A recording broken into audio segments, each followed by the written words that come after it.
संगमनेर तालुक्यामधील डिग्रस येथील पुणेकर आणि अंभोरे येथील खेमनर यांच्यामध्ये 8 मार्च रोजी दुपारी 2:30च्या दरम्यान वाद झाला होता. स्विफ्ट कारमधून आलेला गोविंदा साळबा खेमनर, संपत गागरे आणि आणखी 2 जणांनी पुणेकरांना शिवीगाळ आणि दमदाटी केली होती आणि त्यानंतर सायंकाळी 7:30च्या सुमारास पुणेकर मंडळी ही खेमनर वस्तीवर गेली.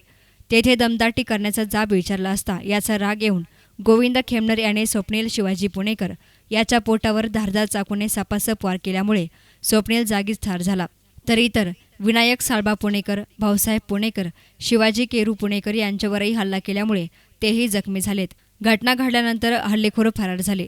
याबाबतची फिर्याद तान्हाजी साळबा पुणेकर यांनी तालुका पोलीस ठाण्यामध्ये दिली आणि त्यानुसार पोलिसांनी गोविंद खेमनर, संपत गागरे आणि आणखी 2 अनोळखी इसम यांच्याविरुद्ध गुन्हा रजिस्टर नंबर 3617 भारतीय दंड संहिता 302, 307, 324, 323, 34 प्रमाणे गुन्हा दाखल केला आहे.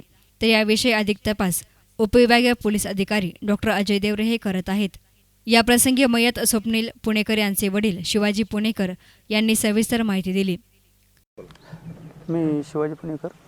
माझा मुलगा अमृतानी कॉलेजला डी फार्मसी सेकंड इयरला शिकत होता.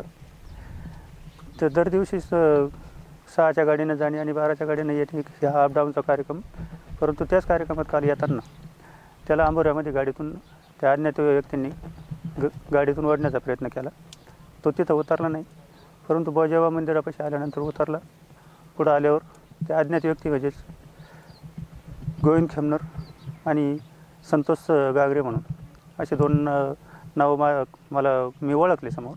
बाकीचे कोणी तर अज्ञात ते काही ओळखलेले नाही. तर ते गाडीतून उतरल्यानंतर त्यांनी पुढे गेलो, त्याला मारहाण केली. मला त्याचा जोडीदार त्याच्या अगोदर फोन केला होता, विकास गुंजाळ म्हणून, की काका तुम्ही लवकर बसला जा, स्वप्नीला मुलं तकलीफ द्यायला लागली, तुम्ही लवकर बसकडे जा म्हणजे पुढचा अनर्थ टळत. मी गेलो, परंतु माझ्या अगोदर त्याला मारहाण करून ते लोक तिथून पसार झाले होते. त्याच्यानंतर मी त्याला घरी घेऊन आलो. घरी घेऊन आल्यानंतर त्याच्याबरोबर त्याचा जोडीदार विकास गुंजाळ, माझा पत्नी अविनाश पुणेकर यांना तिकडनं मी पोलीस स्टेशनला पाठवलं. बाळो तुम्ही जाऊन 80 देऊन या म्हणून.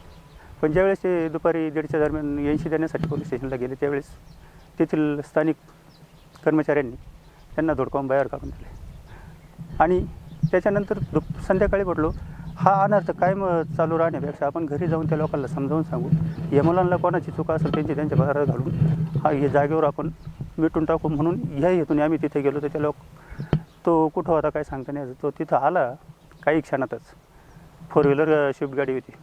ती गाडी एवढ्या स्पीडने चालत होती की तिला म्हणजे विमानाच्या स्पीडप्रमाणे. तिथं आला, गाडीतून उतरल्यानंतर त्याने डायरेक्ट पिस्तूल आणि चाकूने सुरुवात केली. तर त्यात माझा मुलगा सापडला, तो तिथं गतप्राण झाला. परंतु पोलीस स्टेशनने जर दुपारी ही ॲक्शन जर 80 करून घेतली असती तर हा पुढचा अनर्थ टळला असता. सर यंत्रणेच्या या ढिसाळपणामुळं माझ्या मुलावर ही प्राणघातक हल्ला झाला सर.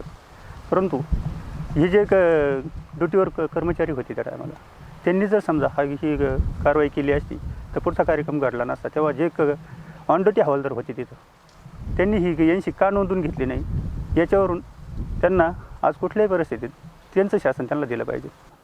ह्या आरोपींना जर 7 ते 8 दिवसात यंत्रणेने ताब्यात घेतलं नाही तर मी माझे नातेवाईक माझ्या चिरंजीवाचा दशक्रियाविधी पोलीस स्टेशनसमोर दाखल करणार, तिथंच पार पाडणार. न्यूज रिपोर्टर नितीन शेळके, एस9 मीडिया, संगमनेर.